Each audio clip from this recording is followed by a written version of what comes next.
Hi friend, आप सभी लोगों का एक बार फिर से बहुत बहुत स्वागत है हमारे यूट्यूब चैनल के एक नए और फ्रेश एपिसोड वीडियो में। दोस्तों, आज की इस वीडियो में मैं आप लोगों को इस पौधे के माध्यम से सोना बनाने का तरीका बताऊंगा। दोस्तों, इस पौधे को अक्सर आप अपने घरों के आसपास में जरूर देखते होंगे, और क्यों नहीं देखते होंगे दोस्तों, क्योंकि पौधा ही है इतना बड़ा चमत्कारी। इसके फल को सावन के महीने में भगवान शंकर जी को चढ़ाया जाता है, और इसके फल के बिना यह भी बताया जाता है कि भगवान शंकर जी की पूजा अधूरी मानी जाती है। दोस्तों, ये फल जो है बहुत जहरीला भी होता है। आज मैं आप लोगों को इसके पौधे के माध्यम से सोना बनाने वाला यानी कि सोना बनाने वाला सबसे सरल आसान घरेलू प्रयोग बताऊंगा। प्रयोग करके देख सकते हैं।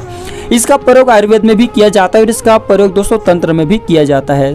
तो मैं आप लोगों को दोनों प्रयोग बताऊंगा। वीडियो को अपने फायदे के लिए एक बार पूरा जरूर देखना। अगर हमारे वीडियो आपको थोड़ी भी अच्छी लगती है तो वीडियो को लाइक भी जरूर करना। सबसे पहले इसका आयुर्वेदिक प्रयोग जानते हैं। तो दोस्तों, इस पौधे के बीज का प्रयोग लकवा की बीमारी को ठीक करने के लिए किया जाता है।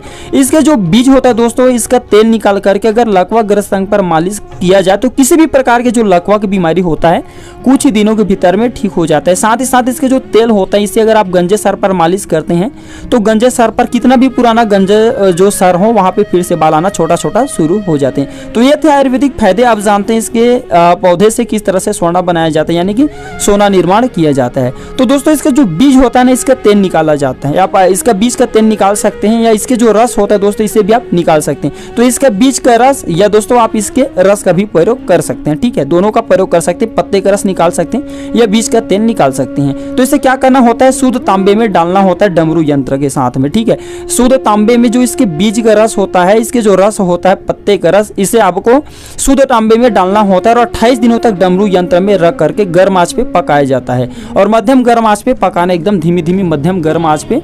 तो दोस्तों, इससे क्या होता है आप देखेंगे, अगर 28 दिनों तक धीरे धीरे मध्यम गर्म आंच पे पकाते हैं तो 28 दिनों के भीतर में आप देखेंगे जो आप तांबे डालेंगे शुद्ध तांबा होना चाहिए, शुद्ध तांबे स्वर्ण में परिवर्तित हो जाते हैं। काफ़ी हद तक की जिनकी नीयत साफ होती है, बहुत से लोग सोना बनाने की सोना निर्माण करने के लिए प्राचीन समय में ये सारे प्रयोगों को किया करते थे। ठीक है, तो अगर आपके नीयत साफ है, अगर आप भगवान शिव के भक्त हैं, तो दोस्तों आप देखेंगे 28 दिनों के उपरांत में आप जो रखे रहेंगे डमरू यंत्र में जो तांबे व स्वर्ण में परिवर्तित हो जाएंगे। इतना ज़्यादा पावरफुल होता है ये पौधे। दोस्तों, ये नियत के ऊपर भी निर्भर करता है, आपकी नियत कितना साफ है। अगर आपकी नियत साफ है तो दोस्तों ये भी कहा जाता है पत्थर पे भी भगवान नजर आने लगते हैं। अगर नियत साफ नहीं है तो भगवान पे भी पत्थर नजर आने लगते हैं। तो ये अपनी अपनी नियत के ऊपर भी निर्भर करता है। देखिए दोस्तों, प्रयोग करने में किसी भी तरह की कोई हर्ज नहीं है। प्रयोग करके देखिए, 28 दिनों की बात है। 28 दिनों के भीतर में जो तांबे रखेंगे डमरू यंत्र में सोना बन जाएंगे। बहुत से लोग कमेंट करेंगे कि डमरू यंत्र क्या है, तो आप गूगल में सर्च करके डमरू यंत्र भी आप खोज सकते हैं। डमरू यंत्र एक तरह के पकाने वाला यंत्र होता है। दोस्तों, मैं कमेंट भी डिसेबल करूंगा। बहुत से लोग